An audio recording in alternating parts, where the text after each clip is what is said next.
नमस्कार. श्री स्वामी समर्थ. सोमवार 31 मार्च रोजी आहे श्री स्वामी समर्थ महाराजांचा प्रकट दिन. श्री स्वामी समर्थ महाराजांचा प्रकट दिन हा स्वामी भक्तांसाठी एक पर्वणीच असते. श्री स्वामी समर्थ अर्थात अक्कलकोटचे श्री स्वामी हे भगवान दत्तात्रयांचे तिसरे अवतार समजले जातात. श्रीपाद श्रीवल्लभ आणि नरसिंह सरस्वतीनंतरचे तिसरे अवतार म्हणजे श्री स्वामी समर्थ. स्वामी समर्थांचे अक्कलकोट येथे बरेच वर्ष वास्तव्य होते. तेथे त्यांनी अनेक लीला करून आपल्या भक्तांना अनेक संकटापासून मुक्त केले आहे. त्यांच्या वास्तव्यात अक्कलकोट हे तीर्थक्षेत्र झाले. त्यांनी अनेकांना मार्गदर्शन केले. महाराजांनी 1878 मध्ये आपले अवतार कार्य संपवले, पण प्रत्यक्षात महाराज आजही भक्तांच्या पाठीशी राहून त्यांना मार्गदर्शन करतात, त्यांना अनेक संकटातून मुक्त करतात. जो कोणी शुद्ध अंतःकरणाने पूर्ण श्रद्धेने आणि विश्वासाने जो स्वामींची सेवा करतो त्याला महाराज इतके भरभरून देतात की आयुष्यात काही मागण्याची आवश्यकता भासत नाही. त्याच्या आयुष्याचे सोने झालेच असे समजा. श्री स्वामी समर्थांच्या प्रकट दिन काळात श्री स्वामी समर्थ महाराजांच्या कोणत्या सेवा कराव्यात, त्या कशा कराव्यात याविषयी संपूर्ण माहिती आपण आजच्या व्हिडिओमध्ये घेणार आहोत. तर व्हिडिओ स्किप न करता शेवट पण नक्की बघा. नमस्कार, मी सारिका भक्तिविश्वमध्ये आपले मनापासून स्वागत. श्री स्वामी समर्थ महाराजांचा प्रकट दिन हा 31 मार्च रोजी आहे. तर आपण या प्रकट दिन काळात श्री स्वामी समर्थ महाराजांचे 21 दिवसाचे पारायण करणार असाल तर आपण 11 मार्चपासून या पारायणाला सुरुवात करावी. 31 मार्चपर्यंत आपली 21 पारायण होतील. आपण ही सेवा संकल्पयुक्त करू शकता किंवा संकल्प न करता केली तरी देखील चालेल. आपण 21 दिवसांचे पारायण करत असताना आपल्याला रोज श्री स्वामी चरित्र सारामृतमधील पूर्ण 21 अध्याय वाचायचे आहेत. त्याचबरोबर आपल्याला श्री स्वामी समर्थ या मंत्राचा 11 माळी जप करायचा आहे. त्याचबरोबर आपल्याला 11 वेळा तारक मंत्रही म्हणायचा आहे. अशा पद्धतीने आपण 21 दिवस ही सेवा करायची आहे. आपल्याला जर या 21 दिवसामध्ये मासिक धर्म येणार असेल किंवा आपण काही कारणास्तव कुठे बाहेर जाणार असाल तर आपण ही सेवा 11 मार्चच्या अगोदरही सुरू करू शकता. म्हणजे तुमचे 31 मार्चपर्यंत 21 पारायण होऊन जातील. या 21 दिवसामध्ये आपल्याला कोणतीही अडचण आली नाही, परंतु एखादा दिवस आपल्याला कुठे अचानक बाहेर जावे लागले आणि आपल्याला त्या दिवशी जर सेवा करणे किंवा वाचन करणे शक्य झाले नाही तर आपण 31 मार्चला प्रकट दिनानंतरही आपण 1 एप्रिलला जरी एक पारायण केले तरी देखील चालेल. यामध्ये आपण कोणतीही शंका घेऊ नये. तर आपण पूर्ण श्रद्धेने आणि विश्वासाने या 21 दिवसामध्ये सेवा करायची आहेत. पण ज्यांना 21 दिवस पारायण करणे शक्य नाही, जे जॉब करतात किंवा ज्यांची लहान मुले आहेत त्यांना 21 दिवस पारायण करणे शक्य नाही, ते 11 दिवसाचे पारायण करू शकतात किंवा 7 दिवसाचेही पारायण करू शकतात. जे कोणी 11 दिवसांचे पारायण करणार आहे ते 21 मार्चपासून त्यांनी सुरुवात करावी आणि ज्यांना 7 दिवसांचे पारायण करायचे आहे ते 25 मार्चपासून 7 दिवसाच्या पारायणास सुरुवात करावी. रोज एक पारायण या पद्धतीने पारायण केले तर आपल्याला पूर्ण 21 अध्याय वाचायचे असतात. त्याचबरोबर 11 वेळा तारक मंत्र आणि 11 माळी श्री स्वामी समर्थ या मंत्राचा जप करायचा असतो. बऱ्याच आपल्या ताईंना अशी अडचण असते की त्यांना 2 तासाचा कालावधी पूर्ण दिवसामध्ये मिळणे अशक्य असते. काही कौटुंबिक अडचणी असतात, कोणाची लहान मुले असतात, बऱ्याच जण आपल्या ताई जॉबही करतात, त्यामुळे त्यांना 2 तासाचा वेळ मिळणे खूपच कठीण असते. तर आपण या प्रकट दिन काळामध्ये आपण जर 21 दिवस सेवा करायची तुमची इच्छा असेल तर आपण रोज 3 अध्याय वाचावेत. त्याचबरोबर 11 माळी श्री स्वामी समर्थ या मंत्राचा जप आणि 11 वेळा तारक मंत्र म्हणावा. म्हणजे तुमचे 31 मार्चपर्यंत 3 पारायण होतील. त्याचबरोबर तुम्ही या प्रकट दिन काळामध्ये रोज 7 अध्याय वाचले तर तुमचे 3 दिवसामध्ये 1 पारायण पूर्ण होईल.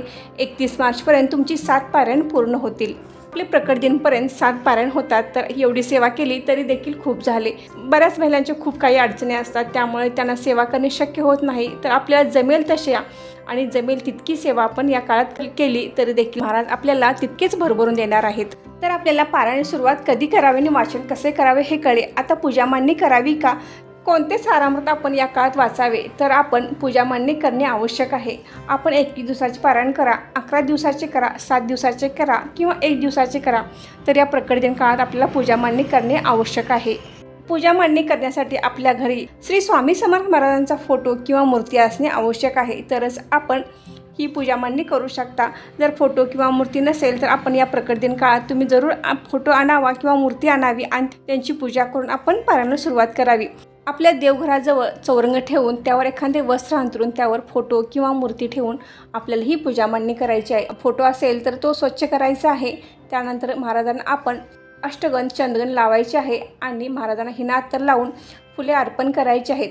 जर तुमच्याकडे महाराजांची मूर्ती असेल तर आपल्याला मूर्तीला अभिषेक घालायचा आहे आणि पूजा मांडणी करायची आहे। आपण हे पारायण करत असताना आपल्याला कलशात देखील स्थापना करायची आहे। त्याचबरोबर आपल्याला सारामृताची जी पोथी आहे त्याचीही पूजा करायची आहे। संकल्पयुक्त सेवा करणार असाल तर आपण संकल्प करायचा आहे आणि संकल्प करणार नसाल तर देखील चालेल। संकल्प कसा करावा याचा व्हिडिओ मी अगोदर अपलोड केला आहे, तो व्हिडिओ तुम्ही बघा म्हणजे तुम्हाला संकल्प कसा करावा याची माहिती मिळेल। तर सारामृत कोणते वाचावे, तुम्ही दिनदर्पणे सारामृत वाचू शकता किंवा जुनी पोथी आहे ती देखील वाचली तरी देखील चालेल। तुम्ही कोणतीही पोथी वाचली तरी महाराज तुम्हाला तितकेच भरभरून देणार आहेत। ज्या दिवशी तुम्ही पारायणास सुरुवात करणार आहात त्या दिवशी सकाळी देवपूजा झाल्यानंतर तुम्ही पूजा मांडणी करून हे पारायण करू शकता किंवा तुम्हाला सकाळी वाचणे शक्य नसेल तर तुम्ही सकाळी पूजा मांडणी केली आणि दुपारच्या वेळेत वाचले तरी देखील चालेल। तुम्ही रात्री 12 वाजेपर्यंत कधीही वाचले तरी देखील चालेल। तुम्ही जॉब करत असाल तर तुम्हाला सकाळी वाचणे शक्य असेल तर तुम्ही सकाळी वाचू शकता किंवा संध्याकाळी घरी आल्यानंतर वाचला तरी देखील चालेल।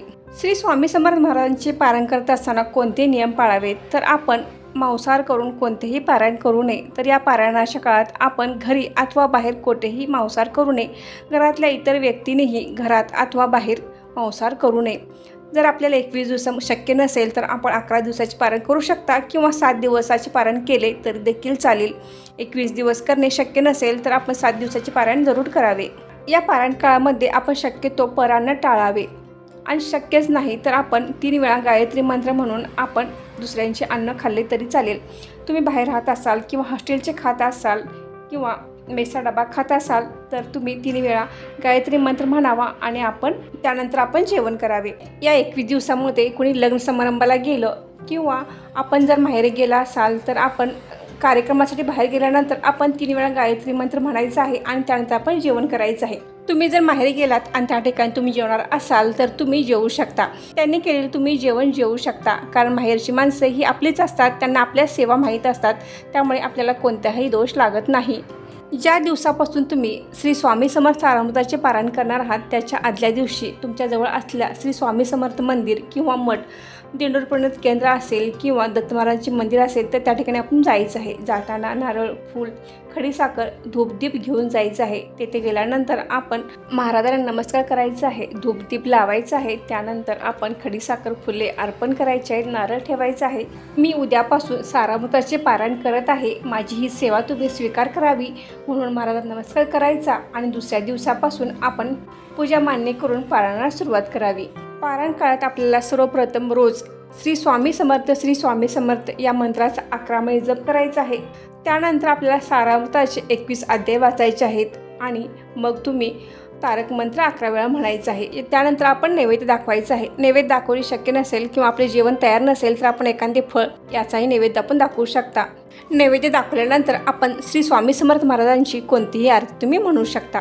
ज्या पद्धतीने तुम्ही ठरवले आहे त्या पद्धतीने तुम्ही 21 दिवस, 11 दिवस किंवा 7 दिवसाचे पारायण करावे। तुम्हाला पूर्ण सारामृत वाचणे शक्य नसेल तर तुम्ही 7 अध्याय किंवा 3 अध्याय वाचणार असाल त्या पद्धतीने तुम्ही वाचू शकता। श्री स्वामी समर्थांच्या या सेवेने तुमच्या आयुष्यात नक्कीच फरक पडतो। मन स्वच्छ ठेवून केलेल्या सेवेचे नक्कीच तुम्हाला फळ मिळेल। बऱ्याच जणांची अशी तक्रार असते की आम्ही महाराजांची इतके करतो पण आमच्या आयुष्यात काहीच चांगले होत नाही, पण तसे नसते।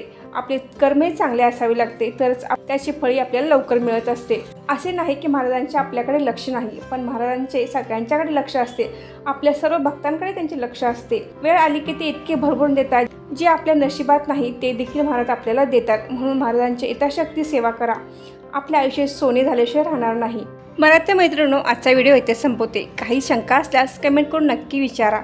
या प्रकट काळात तुम्ही महाराजांची भरपूर अशी सेवा करा आणि महाराजांच्या आशीर्वादाचे भागीदार व्हा।